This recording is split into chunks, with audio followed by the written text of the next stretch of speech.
तो चले, आप लगातार देख रहे हैं जन टीवी पर। आपका फैसला और फैसला भी आप ही का है कि लोकतंत्र का सबसे बड़ा पर्व, देश की सर्वोच्च या कहूं सुप्रीम पंचायत के लिए एक अहम, अगले 5 साल किन हाथों में जाएगी सरकार, किन हाथों में जाएगा देश, उसको लेकर के हम चर्चा कर रहे हैं। और हमारे साथ एक बार फिर हमारे पैनलिस्ट तैयार हैं। सुरेश गर्ग साहब हमारे साथ भाजपा से हैं, रामचंद्र शर्मा साहब सीपीएम से हमारे साथ जुड़े हैं और राजकुमार शर्मा साहब हमारे साथ कांग्रेस से जुड़े हुए हैं। राजकुमार जी, आपके पास में आना चाहूंगा मैं। जो सीटें हैं 11 कांग्रेस और 14 भाजपा के खाते में जा रही हैं राजस्थान में। और अगर देश के आंकड़े की बात करें तो सिंगल किसी भी पार्टी को क्लियर मैंडेट नहीं मिला है अभी तक के जो रुझान सामने आ रहे हैं। मजबूत स्थिति आपकी हुई है, इसको कोई खारिज नहीं कर सकता, लेकिन सरकार बनाने से आपका गठबंधन भी अभी दूर है। तो ऐसे में क्या लग रहा है, क्या संभावनाएं तलाशी जाएंगी? कुछ संकेत मिल रहे हैं आपकी पार्टी की ओर से? देखिए योगेंद्र जी, संकेत तो सुबह से ही मिलने चालू हो गए थे जब देश के देवतुल्य मतदाताओं ने कांग्रेस पार्टी में और कांग्रेस पार्टी के अलायंस में भरोसा किया। जैसे जैसे मतगणना चालू हुई, कांग्रेस पार्टी के उम्मीदवार धीरे धीरे जीतने लगे और भारतीय जनता पार्टी का घमंड टूटने लगा। सुबह 11 बजते बजते भारतीय जनता पार्टी के तमाम नेताओं को टेंशन होने लग गई, दिमाग पे सलवटें पड़ गई और उनके नेचर में जो मुस्कुराहट रहती थी हमेशा, वो चिड़चिड़े हो गए। हमारे चाहे भारतीय जनता पार्टी के प्रवक्ता साथी हो, चाहे भारतीय जनता पार्टी के नेता हो, क्योंकि वो सब भी सुबह सुरेश गर्ग का भी आपको फ्रेम दिला देता हूं, उनके चेहरे पे बिल्कुल साफ मुस्कुराहट दिखाई दे रही है। तो इस बात को कैसे यकीन किया जा सकता है? योगेंद्र जी, मैं ये कहना, और भारतीय जनता पार्टी के जो 2 बड़े नेता हैं, देखिए अब उन्होंने हंस करके और कह दिया, इनका नेता का बेटा हार गया, कितनी बार उसको लॉन्च करोगे? तो आप उससे खुश हो रहे हो, आप उससे खुश हो रहे हो सुरेश जी, आप उससे खुश हो रहे हो, आप उससे खुश हो रहे हो। हम तो चलो, हमारी सरकार आ रही है, खुश हमें योगेंद्र जी, हमको ऐसा है कि तीसरी बार भारतीय जनता पार्टी की सरकार आ रही है, एनडीए की सरकार आ रही है। चलिए मैं वापस लौट रहा हूं, राजकुमार जी पूरी कर लें जी। तो भारतीय जनता पार्टी के दोनों नेता की वजह से आज ये भारतीय जनता पार्टी की स्थिति हो गई है। ये आरएसएस भी जानता है, भारतीय जनता पार्टी का प्रमुख भी जानता है, पन्ना प्रमुख भी जानता है और आडवाणी साहब भी जानती है, वसुंधरा जी भी जानती है। कांग्रेस पार्टी को राजस्थान में लेकर के तसल्ली इस बात की है कि जहां 2014 में हमारे पास 0 सीट थी, 2019 में हमारे पास 0 सीट थी, आज हमारा यहां खाता खुला है और खाता भी एक अच्छी मेजोरिटी के साथ खुला है। पूरे परिणाम आएंगे जब क्लियर हो पाएगा कि हमारी 11 सीटें हुई है या 12 हुई है, 13 हुई है। लेकिन हमको बहुत संतुष्टि है राजस्थान के परिणाम को लेकर के। जहां तक देश की बात करें, देश में कांग्रेस पार्टी ने, कांग्रेस पार्टी के अलायंस ने बहुत मेहनत करी। हमको इस बात की तसल्ली है कि हमारे कांग्रेस के जितने भी उम्मीदवार थे, हमारे छोटे बड़े तमाम कार्यकर्ता और नेता थे, उन्होंने पूरे हिंदुस्तान में भारी प्रेशर होने के बावजूद भी बहुत अच्छा कैंपेन किया और हिंदुस्तान के देवतुल्य मतदाताओं ने हमारे पक्ष में वोट दिया। इस बात को लेकर के हमको थोड़ी तसल्ली है। हम सरकार बनाने के जो आंकड़ा होता है उससे अभी हम दूर हैं, लेकिन हमको भरोसा है शाम होते होते जैसे सारे आंकड़े सामने आएंगे, हमको उम्मीद है देर शाम तक हमारे 295 की जो हमारा आंकड़ा था वो पार होगा और कल हम निश्चित तौर पे राष्ट्रपति महोदय को एक पत्र देंगे कि हम सरकार बनाने जा रहे हैं। चलिए, ये बड़ी बात आई है कांग्रेस प्रवक्ता की ओर से कि बुधवार को एक पत्र सौंपा जाएगा राष्ट्रपति महोदया को कि हम सरकार बनाने जा रहे हैं। हालांकि बैठक अभी बुधवार को होगी, यह माना जा रहा है, अभी कोई तय नहीं किया गया है। आपस में नेताओं की बात हुई है, एनडीए गठबंधन की भी बैठक होगी, लेकिन यह तय माना जा सकता है कि जो रुझान सामने आ रहे हैं, अभी भी अंतिम परिणाम नहीं कहे जा सकते इन्हें, हम रुझान कह रहे हैं। अभी कुछ सीटें डिक्लेयर हो चुकी हैं, लेकिन काफी सीटों से परिणाम आना बाकी है। अब अगर गवर्नमेंट बनेगी तो एनडीए की बनेगी या इंडिया गठबंधन की बनेगी, यह कहा जाएगा। अभी किसी भी पार्टी को क्लियर मैंडेट नहीं मिला है। 2014 में प्रधानमंत्री नरेंद्र मोदी एक चेहरा थे, उनके नेतृत्व में 282 सीट, 2019 में 303। इस बार माना जा रहा था कि बीजेपी एक बम्पर जीत दर्ज कराएगी, लेकिन लार्जेस्ट पार्टी के रूप में निकल करके आई है और अभी इंतजार करना चाहिए। प्रधानमंत्री नरेंद्र मोदी का भी जो अंतर था वाराणसी से, वो काफी कम हुआ है। 1.5 लाख के आसपास मतों से वो चुनाव जीत गए हैं, लेकिन अमित शाह का अंतर 4 लाख से भी ज्यादा मतों का है जो चुनाव उन्होंने जीता है।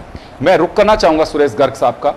गर्ग साहब, ओवरऑल नतीजों पे आपका मैं रिएक्शन चाहूंगा कि क्या कुछ कहना है? नरेंद्र मोदी साहब का भी गैप काफी कम रहा है और अयोध्या जो इंपॉर्टेंट पूरे इलेक्शन पे इंपैक्ट आना चाहिए था, एक इफेक्ट आ रहा था, जो भी आप कहना चाहे, लेकिन लल्लू सिंह भी वहां लगातार पीछे बने हुए रहे। तो क्या माना जाए इन तमाम चीजों को? देखिए योगेंद्र जी, एनडीए की सरकार बनने जा रही है और नरेंद्र मोदी जी तीसरी बार भारत के प्रधानमंत्री बनने जा रहे हैं। इसमें कहीं पे कोई संशय नहीं है। हाँ, हम निश्चित रूप से हमारा जो 400 पार का और 370 भारतीय जनता पार्टी का नारा था, उसमें हम कम आए, हमारी सीटें कम आ रही है, लेकिन इसका ये मतलब नहीं है कि भारतीय जनता पार्टी की सरकार नहीं बन रही है। भारतीय जनता पार्टी की, एनडीए की सरकार निश्चित रूप से हिंदुस्तान में बनने जा रही है और एक रिकॉर्ड बनने जा रहा है कि नरेंद्र मोदी जी तीसरी बार प्रधानमंत्री हिंदुस्तान के बनने जा रहे हैं। इसमें कहीं पे कोई डाउट नहीं है। अभी कांग्रेस के प्रवक्ता खुश हो रहे हैं कि भाई बीजेपी की कम हो गई, उस वजह से उससे कम से खुश जाहिर हो सकती है, लेकिन इनकी सत्ता इनको नहीं मिल सकती, ये निश्चित है। दूसरा, ये बार बार कह रहे हम 11 सीटें, अरे भाई 8 सीटें आप जीते हो यहाँ से। अगर आप ये कहते हो कि 3 भी आपकी है, तो फिर हमारे तो 295 जीते, तो हमारा तो वैसे ही बहुमत हो गया। अगर आप 3 सीटें आप नहीं मान रहे हो, 11 आप उसको मान रहे हो, तो हमारे 297 हो गया ना। फिर आपको चिल्लाने के उधर फुदकने की जरूरत ही नहीं है। हम तो जीत गए 297 हमारी है। बिल्कुल, तो इसलिए ये बिल्कुल क्लियर कट है, एनडीए की सरकार बनने जा रही है, इसमें कहीं पे भी नहीं है। मतदाताओं का हम धन्यवाद देते हैं कि उन्होंने भारतीय जनता पार्टी और एनडीए के समर्थन में वोट दी। बिल्कुल आप सही कह रहे हैं। अगर गठबंधन के आधार पर कहें तो वो मैजिक नंबर से पार कर गई है बीजेपी और 295, 296 के आसपास बनाव है एनडीए गठबंधन। इंडिया गठबंधन की अगर बात कर लेते हैं, वो भी 229-30 के आसपास रिफ्लेक्ट कर रहा है। अभी मैं पहले भी कह रहा था, अभी भी कह रहा हूं कि अभी जब तक पूरे परिणाम सामने नहीं आ जाते, क्योंकि कई जगह पे काउंटिंग अभी जारी है और काउंटिंग के लिहाज से अगर हम बात करें तो हमें थोड़ा वेट करना चाहिए। कांग्रेस की स्थिति पहले से बेहतर हुई है, मजबूत हुई है। इंडिया गठबंधन में जो लोग शामिल है, यूपीए गठबंधन में नहीं थे, कुछ लोग अपना दायरा उन्होंने बदला है, कुछ एनडीए के लोग टूट करके इंडिया गठबंधन में जुड़े हैं, कुछ यूपीए से जो लोग थे वो एनडीए के पास में चले गए हैं। नीतीश कुमार का क्या रोल रहेगा? यूं देखें तो एक तेलुगु देशम पार्टी बात करेगी, ये जिम्मा चंद्रबाबू नायडू को दिया गया है नीतीश कुमार से। नीतीश कुमार एक दिन पहले ही प्रधानमंत्री नरेंद्र मोदी और अमित शाह से मिलके गए थे, तो इसमें उस तरह से तो हम देखें तो कोई संशय लगता नहीं है। लेकिन राजनीति है, इसमें कुछ भी संभव है, क्योंकि नीतीश कुमार जो कुटुंब छोड़ करके आए थे, इंडिया गठबंधन की नींव रखी थी, मुंबई की प्रेस कॉन्फ्रेंस में शामिल हुए थे, उसके बाद में वो एनडीए का हिस्सा बन गए। तो अभी भी एक सियासी गलियारों में चर्चा है कि नीतीश कुमार का भरोसा नहीं किया जा सकता, वो कुछ भी कर सकते हैं, क्योंकि उनके पास में भी 16 सीट है और 16 सीट इन परिस्थितियों में काफी महत्वपूर्ण है। तो ये देखने वाली बात होगी कि स्थिति क्या रहती है। खैर, अभी कुछ भी कहना, कुछ भी फोरकास्ट करना, मुझे लगता है कि जल्दबाजी होगी। हाँ, लेकिन यह बात जरूरी है, 10 साल बाद में देश की राजनीति में एक अलग तरह का गेम प्लान होगा। अब जो बीजेपी अभी तक किसी भी तरह के प्रेशर को मान नहीं रही थी, अब सहयोगियों के प्रेशर को भी झेलना पड़ेगा, प्रेशर में आना भी पड़ेगा। लेकिन एक बात मैं जरूर कहना चाहूंगा यहां पे, देखिए, हर पार्टी का अपना एक एजेंडा होता है।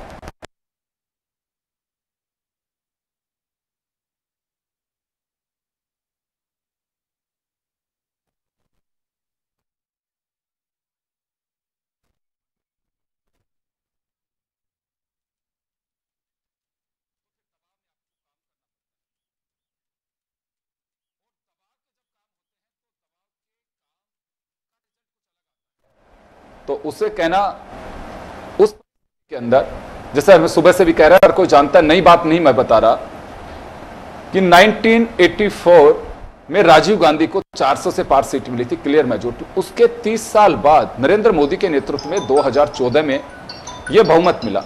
चले, रामचंद्र शर्मा साहब भी हमारे साथ में इस वक्त जुड़े हुए हैं। रामचंद्र जी के पास में मैं जाना चाहूंगा। जी रामचंद्र जी, आपके पास में आना चाहूंगा मैं। क्या स्थिति है, क्या कहना है? चले, एक बड़ा फेरबदल सामने आ रहा है जयपुर ग्रामीण से। अगर ये रिजल्ट के आसपास की बात है तो बड़ा चौंकाने वाला है। अनिल चोपड़ा 14 वोट से आगे हो गए। ये कुछ मैसेज मुझे मिला है, हालांकि अधिकृत जानकारी हमारे जब रिपोर्टर देंगे मैं उसी पे यकीन करूंगा। लेकिन अभी जो जानकारी मिल रही है, जयपुर ग्रामीण सीट पर बड़ा उलटफेर आया सामने। अनिल चोपड़ा 14 वोट से आगे चल गए हैं। वहां पे काफी घमासान मचा हुआ है। हमारे रिपोर्टर्स वहां पल पल की खबर भेज रहे हैं, नजरें बनाए हुए हैं। रामचंद्र जी, आपके पास मैं आना चाहूंगा, रिजल्ट की अगर बात कर लेते हैं तो क्या कुछ कहना है? अभी देखिए, जो इस बार चुनाव का परिणाम आया है उसमें बहुत कुछ जनता के मुद्दों की खनक सुनाई देती है जी। वर्तमान सरकार के आप चरित्र को देख रहे थे कि वो एक ऐसे ढंग से काम कर रही थी जहां जनता की सुनवाई हो ही नहीं रही थी। कुछ दो लोग तय करते थे और दो लोग उसको इम्प्लीमेंट करते थे, इस ढंग से काम चल रहा था। और कहीं से भी जनता के जो मुद्दे थे वो कहीं उनकी प्राथमिकता में आते ही नहीं थे। इवन चुनाव प्रचार के दौरान भी प्रधानमंत्री का आपने देखा कि उनमें कहीं उन्होंने उनको एड्रेस किया ही नहीं। तो अभी आप देखेंगे चुनाव जो परिणाम है उसमें जनता के जिन लोगों ने मुद्दों को उठाया उन लोगों को आगे बढ़ाने का काम किया है जनता ने। जी, मैं एक क्लियर कर देता हूं, जो मैसेज अभी अनिल चोपड़ा का किसी ने भेजा था, उनका पलट के मैसेज आया है, वो बहुत पहले का मैसेज था जब 14 वोट से अनिल चोपड़ा आगे चल रहे थे और राव राजेंद्र सिंह 1100 वोट से पिछड़ गए थे। लेकिन अभी स्थिति नहीं है, अभी किसी को वहां जीत डिक्लेयर नहीं की है, लेकिन फिलहाल राव राजेंद्र सिंह आगे हैं। रिजल्ट डिक्लेयर नहीं हुआ है, वह थोड़ा बवाल चल रहा है, उन्होंने वापस उसे करेक्ट किया है और डिलीट किया।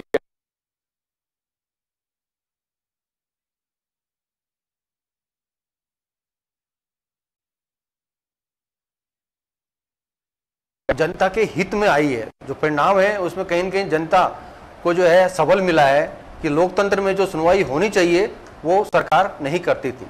तो वर्तमान में अगर देखेंगे तो बीजेपी की डिफीट है। भले ही आप कह दो कि हम जो है मैजिक आंकड़े के नजदीक पहुंच रहे हैं, लेकिन अभी पहुंचे नहीं है। उनका गठबंधन एनडीए भी नहीं पहुंचा है, क्योंकि अभी बहुत कुछ लीड जो बताई जा रही है वो बहुत मामूली अंतर से 5000 कोई 10,000 तर वो उलटफेर भी हो सकता है।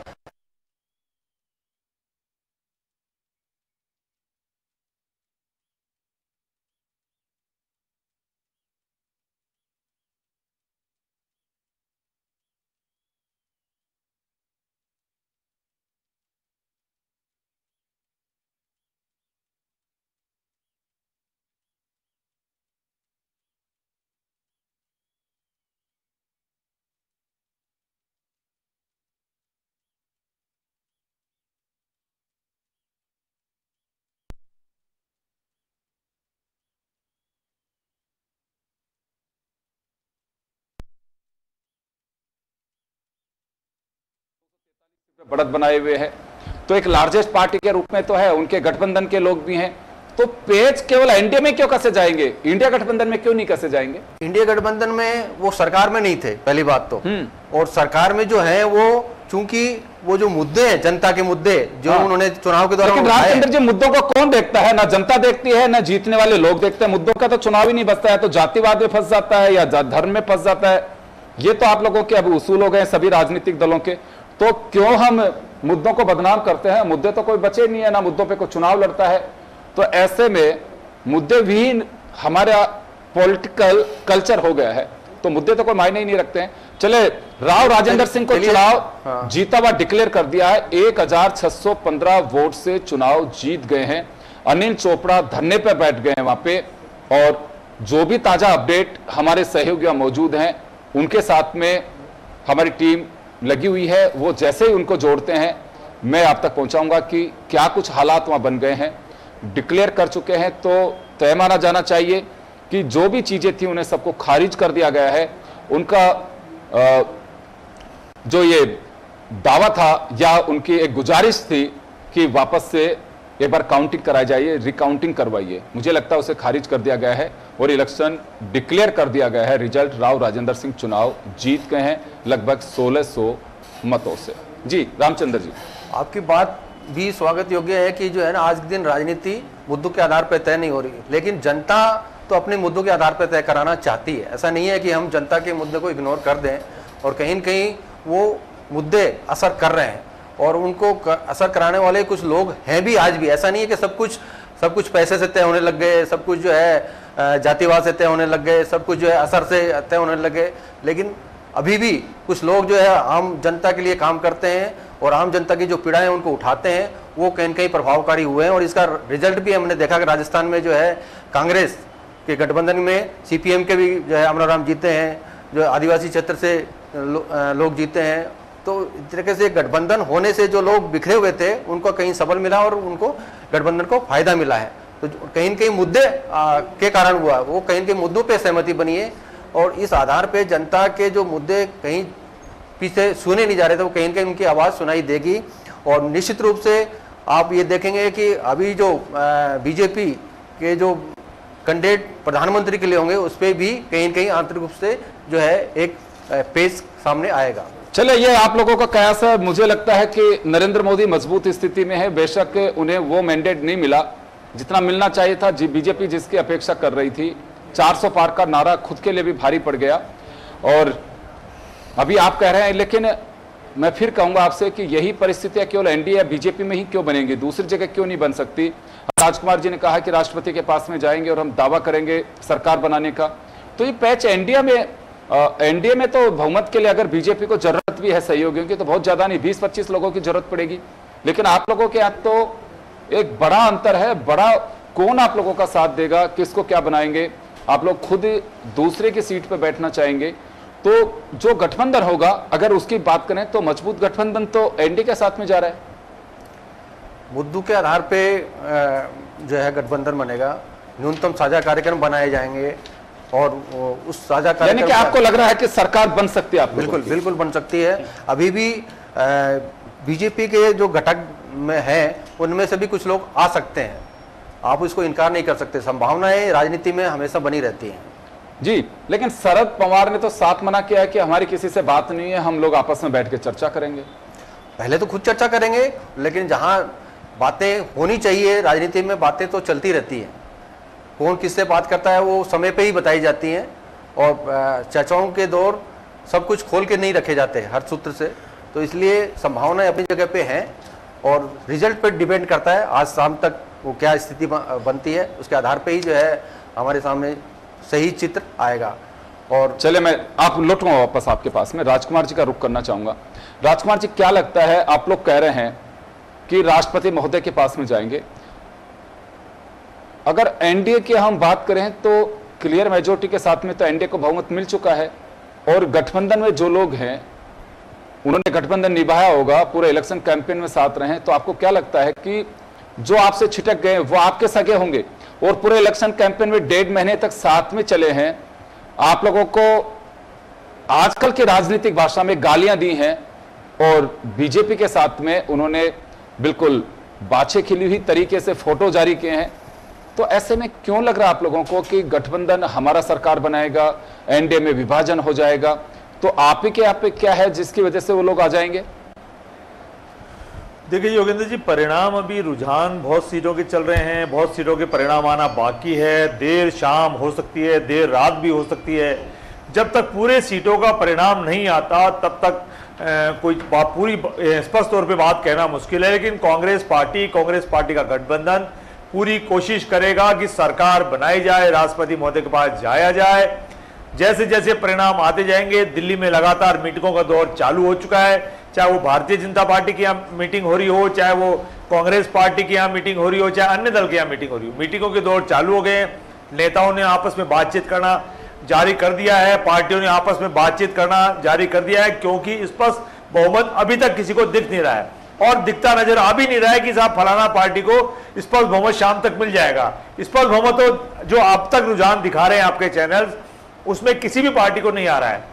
और आशा हम लोग रख रहे हैं, हमारा गठबंधन रख रहा है और आशावादी होना भी चाहिए, क्योंकि कांग्रेस पार्टी के गठबंधन ने ईमानदारी से बहुत मेहनत की है।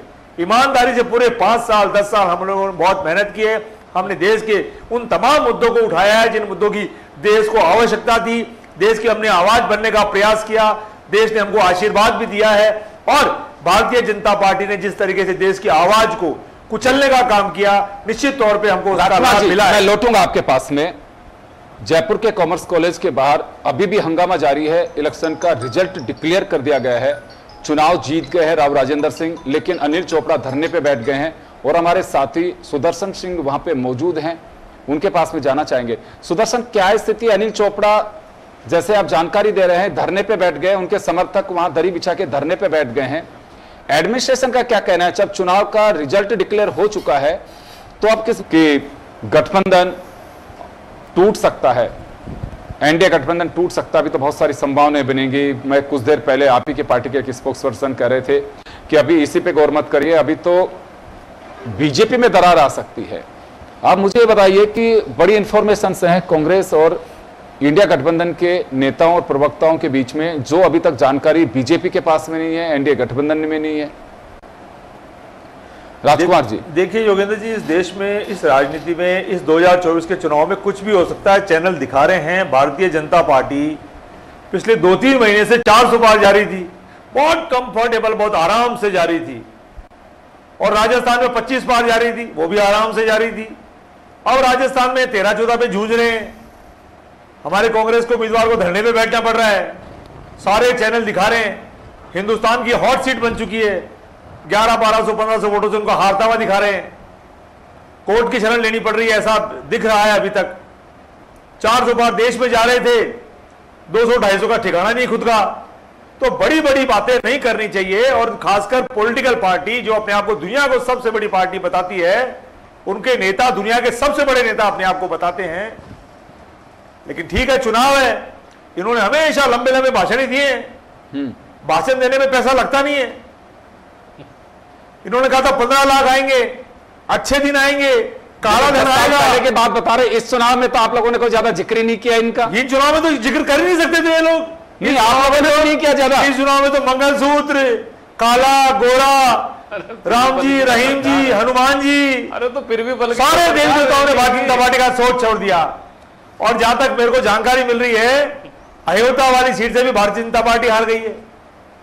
तो आप बताइए, इस देश में, जिस देश में सभी जातियां रहते हैं, सभी धर्म के लोग रहते हैं, सभी भाषा बोलने वाले लोग रहते हैं, अमीर और गरीब भी रहते हैं, अब भारतीय जनता पार्टी चाहे कि जरूर रहेंगे कि भारतीय जनता पार्टी चाहे कि सिर्फ हिंदू हिंदू रहे, भारतीय जनता पार्टी चाहे केवल अमीर अमीर लोग ही रहे, भारतीय जनता पार्टी चाहे तो एक ही एक व्यक्ति को या एक या दो व्यक्तियों को सारे कारोबार दे दो, बाकी सबका गला घोट दो। ऐसे नहीं चलने वाला। छोटे भारतीय जनता पार्टी के पन्ना प्रमुख का गला घोट दो, भारतीय जनता पार्टी के वरिष्ठों का गला घोट दो। 75 पार के नेता भारतीय जनता पार्टी में पद पे नहीं रहेंगे, लेकिन हम खुद तो रहेंगे। हर स्टेट में चुनाव हुए, मोदी का चेहरा होगा। कह चुकी है, ये तो बीजेपी कह चुकी है कि 75 साल का राइडर सितंबर में होने वाले हैं प्रधानमंत्री नरेंद्र मोदी। लेकिन बीजेपी का कहना है कि उनकी जरूरत है पार्टी को, अगर वो हटना भी चाहेंगे तो बीजेपी रिक्वेस्ट करके उन्हें कायम रखेगी कि नहीं, जरूरत है देश को। अब पता नहीं बीजेपी कह रही है, कौन कह रही है, लेकिन ये हमको जानकारी है कि जितने भी विधानसभा के चुनाव हुए उनमें कोई भी चेहरा घोषित नहीं किया। केवल देश में एक चेहरा घोषित कर रखा, आदरणीय नरेंद्र मोदी जी जो हमारे देश के प्रधानमंत्री है, उनको, उनके चेहरे को आगे रख के भारतीय जनता पार्टी ने शानदार कैंपेन किया और वो खरबों रुपए पानी की तरह बहाए। वाराणसी के अंदर दुनिया का सबसे बड़ा रोड शो किया, उसमें देश के गरीबों का दुनिया भर का पानी की तरह पैसा बहाया। और जहां तक मेरे को जानकारी है, आज सुबह शायद एक राउंड में वो भी पीछे हो गए थे।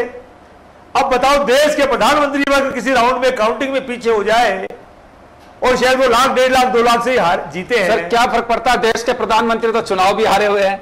ये तो देखिए हार और तो मैं कह रहा हूं कि इतना घमंड किस बात का कि 400 बार आएंगे। आप अटल बिहारी वाजपेयी जी को आपकी दृष्टि से भी एक बड़ा नेता मानते हैं और थे भी वो भी चुनाव हारे हुए। चुनाव हारा। योगेंद्र जी, चुनाव हार जीत अलग बात है। आज तक कांग्रेस पार्टी के अलावा कोई भी इंडिविजुअल पार्टी 400 पार नहीं आई है। कांग्रेस पार्टी की 414 सीटें आई थी एक जमाने में, हमने तो इतना घमंड कभी नहीं किया।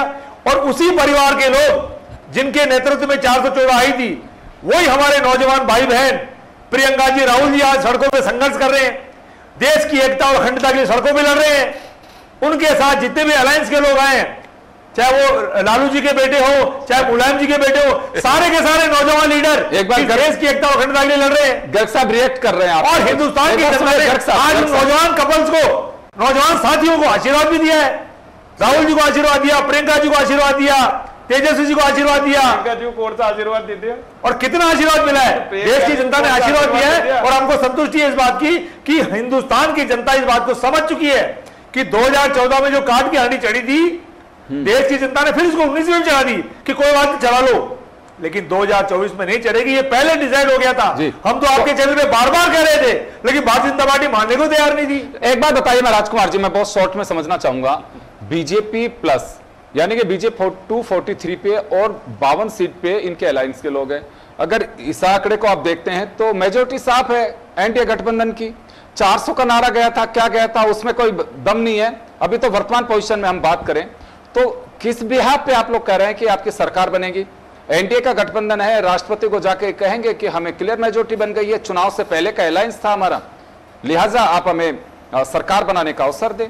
तो आप किस हिसाब से कह रहे हैं? योगेंद्र जी, राजनीति है, इस राजनीति में सब कुछ संभव है और संभावनाओं में सब कुछ टिके हुए हैं। हम हमारी अच्छी संभावनाओं को लेकर चल रहे हैं। देश की एकता और अखंडता के लिए हम हर संभावना को तलाशने का पूरा प्रयास करेंगे और भारतीय जनता पार्टी प्रयास करे। ये भारतीय जनता पार्टी को भी अधिकार है। अब ये राष्ट्रपति महोदय तय करेंगे कि वो किनको आमंत्रित करते हैं, लेकिन मैं इतना कह सकता हूं आपके चैनल के ऊपर कि हमने बेहतर चुनाव लड़ा। हिंदुस्तान के देवतुल्य मतदाताओं ने हमको बेहतर आशीर्वाद देने का पूरा प्रयास किया है।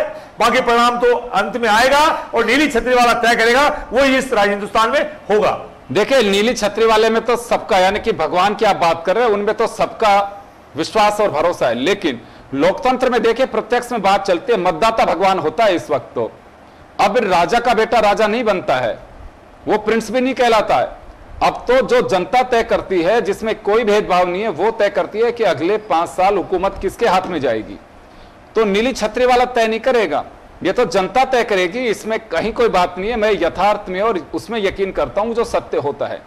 भगवान है, भगवान हमें कर्म करवाता है, यहां तक बात ठीक है, लेकिन वोट तो जनता ने दिया, वही तय करता है। राजकुमार जी, तो भगवान का रोल तो सिर्फ एक मतदाता को यह प्रेरित कर सकता है कि जो स्थितियां हैं जिस पे हम भरोसा करते हैं, अदरवाइज तो मतदाता भी कहता है कि इसमें किसी का कोई रोल नहीं है, मेरे को ईवीएम का बटन दबाना है, जो मैं चाहता हूं वो दबेगा। योगेंद्र जी, कांग्रेस पार्टी के नेताओं ने कर्म किया ना। राहुल गांधी जी ने कितनी लंबी लंबी यात्राएं करी, 2 बड़ी यात्राएं, हिंदुस्तान के सबसे बड़ी पैदल यात्रा, मौसम विपरीत होने के बावजूद, कहीं सर्दी, कहीं गर्मी, कहीं बारिश, कहीं आंधी, कहीं तूफान, 16 दिन में हिंदुस्तान, राजस्थान के अंदर मैंने भी पैदल यात्रा करी। और उस पैदल यात्रा के अंदर, इस पैदल यात्रा में जहां हिंदुस्तान के लोगों ने आशीर्वाद दिया, चाहे महिला हो, पुरुष हो, नौजवान हो, बुजुर्ग हो, किसान हो, जवान हो, पहलवान हो, सब लोगों ने आके आशीर्वाद दिया। आज जो 2024 का जो चुनाव है, जो परिणाम हम आपके चैनल्स पे देख रहे हैं, ये इस बात को दर्शा रहा है कि भारतीय जनता पार्टी के नेताओं से हिंदुस्तान के लोगों का पेट भर चुका है और आज ये परिणाम दिखा भी रहा है आपके चैनल पे। चलिए, सुरेश गर्ग साहब के पास में जाना चाहूंगा। गर्ग साहब, किसने भरोसा दिलाया हुआ है अभी इंडिया गठबंधन को कि सरकार बना सकते हैं? आप लोगों का अपना दावा है, इनका अपना दावा है। नहीं, हमारा दाव तो सामने है, इनका दाव तो पता नहीं कहां से, लेकिन हमारा दाव तो सामने है कि भाई एनडीए ने चुनाव लड़ा और एनडीए को बहुमत मिला है, तो हमारा दाव तो यही है। उसमें तो कहीं पे कोई दोहराई वाली बात नहीं है। इधर उधर की बातें करने से कुछ नहीं हो, आपको अपनी हार स्वीकार करनी पड़ेगी और करनी चाहिए। भाई, हम मानते हैं कि हमने 370 या 400 सीटें नहीं मानी, लेकिन हमारा बहुमत तो है ना। आज की तारीख में आप ये कह राष्ट्रपति को जाओ ना, राष्ट्रपति को मना किसने किया? लेकिन राष्ट्रपति भी तो वही को, जिसके ज्यादा सीटें होगी उसी को तो बुलाएगा ना। जब हमारी 295 की सीटें में है तो हमें बुलाएगा राष्ट्रपति, आपको क्यों बुलाएगा? भाई, आप धरने पे बैठो, कहीं भी जाओ, स्वतंत्र हो, हर आदमी स्वतंत्र है उसके लिए। तो इनको धरने पे आप क्यों बैठाना चाहते हो? ये कह रहे हैं ना धरने पे जाएंगे, राष्ट्रपति ने इनको नहीं बुलाया तो धरने पे धरने पे अनिल चोपड़ा जी बैठे हुए, हमारे जयपुर ग्रामीण के नौजवान उम्मीदवार जी बैठे हुए ऐसे, जिन्होंने भारतीय जनता पार्टी के दिग्गज नेता को हराया है। प्रधानमंत्री आज उनको मात्र 1615 वोटों से आप हरा करके बैठने के लिए बहुमत दिए। नौजवान नेता लोकसभा बैठता, जयपुर का भला होता, राजस्थान का भला होता, तो ये चीज उस नौजवान का गला घोटने का काम किया है आपने। ये तो इसलिए वो नौजवान सड़कों में बैठा हुआ है। क्या काम है? तो चुनाव आयोग से पुराने छात्र नेता है, नौजवान नेता है, दिल्ली में जाते जयपुर ग्रामीण का भला होता। हमको बोलने तो दीजिए, बोलने तो दीजिए, बोलने तो दीजिए, एक बार बोलने दीजिए। देखो जी, अभी तो बहुमत खोया नहीं है, अभी इनके इंडिया गठबंधन से ज्यादा इंडिया गठबंधन के पास है, तो बोलने तो दीजिए। योगेंद्र जी, मैं ये कह रहा हूँ कि इनको चिल्लाने से कुछ नहीं होगा। रिजल्ट सामने है, रिजल्ट ही भारतीय जनता पार्टी और एनडीए के पक्ष में है। तो कहीं पे भी हम तो, हमारे जो संकल्प है 2047 तक भारत को विकसित बनाना, बनाएंगे, निश्चित रूप से बनाएंगे। जो हमारे बाकी के जो एजेंडा है उनको पूरा करेंगे। एनडीए हमारा साथ देगा, निश्चित रूप से हम काम करेंगे। भाई, जो हमारे और बाकी काम रहेंगे वो उनको पूरा करेंगे और जनता की सेवा करेंगे। जनता ने हमें मैंडेट दिया है और उसी को हम स्वीकार करते हैं, इसमें कहीं पे कोई दोहराई वाली बात नहीं है। हमारे को सीटें आ रही है, आप कितना ही वो कर लो कि हमने उसको फोन कर लिया और उसको फोन कर लिया, उससे कोई फर्क नहीं पड़ता। एनडीए मजबूत है और मजबूत रहेगा और पूरे 5 साल तक नरेंद्र मोदी जी प्रधानमंत्री रहेंगे और आने वाले 2029 के अंदर क्योंकि मैं एक उदाहरण, हालांकि मुझे कहना नीचे, लेकिन आपने देखा होगा गुजरात के अंदर नरेंद्र मोदी जी 2 बार मुख्यमंत्री रहे थे, दोनों बार में अच्छी सीटों से, 127 117 से, लेकिन तीसरी बार जब वो मुख्यमंत्री बने थे तब वो 99 सीटों से जीत के आई थी गुजरात, और इसके बाद चौथी बार में जब वो चुनाव हुए थे 156 सीटें लेके आए थे। तो 2029 का चुनाव में